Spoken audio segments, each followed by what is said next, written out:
ہے. ہمارا ایمان اور عقیدہ مکمل نہیں اگر ہم ان کو آخری نبی نہ مانیں. اسی لیے ضروری ہے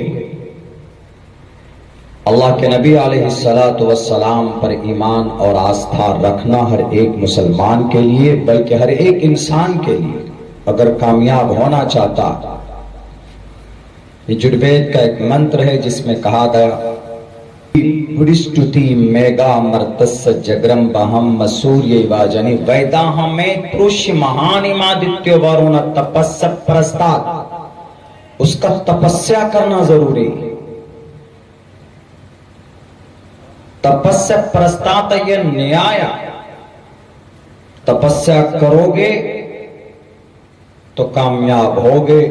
یہ نیایا اگر تپسیا نہیں کرو گے، نہیں مانو گے، پیروی نہیں کرو گے تو ذلیل اور خوار ہو جاؤ گے. تمہیں پرم پد نہیں مل سکتا. مرنے کے بعد تمہیں کامیابی نہیں مل سکتی. اللہ کے نبی علیہ السلام اسی مہینے میں آپ کا جنم ہوتا ہے. اسی لیے اس مہینے کی بڑی اہمیت اور فضیلت ہے. آپ علیہ السلام تمام انسانوں کے لیے ایک رول ماڈل. آج مسلمان چونکہ دل سے محمد الرسول اللہ صلی اللہ علیہ وسلم کی پیروی نہیں کرتا، ورنہ اس زمین پر سب سے بڑا دشمن مسلمانوں کا دو بڑی جماعت ہے، کرسچن جوڈائزم. مگر آج وہ ٹیکنالوجی کے ٹاپ پر ہے.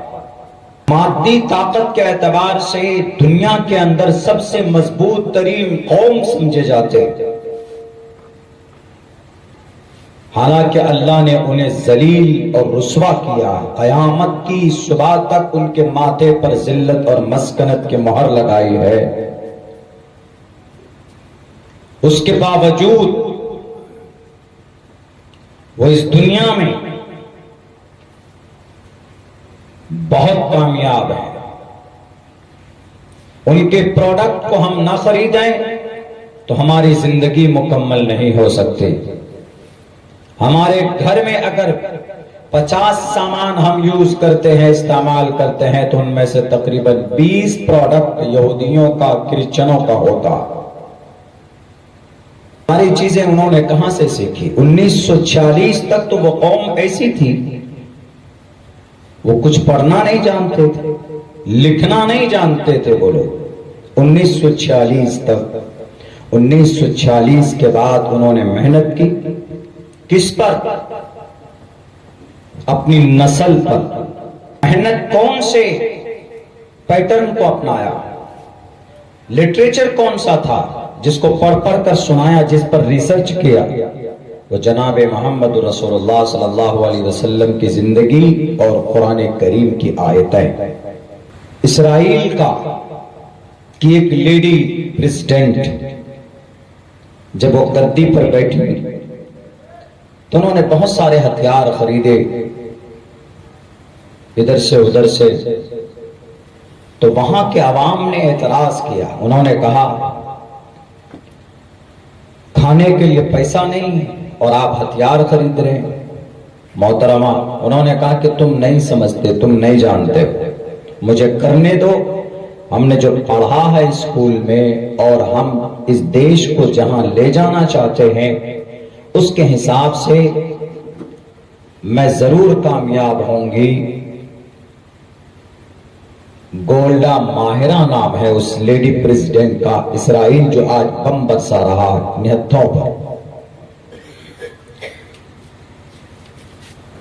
5 سال کے بعد نقشہ کچھ اور تھا. 5 سال کے بعد جب 1967 کی جنگ ہوئی اور انہوں نے بڑی بڑی سپر پاور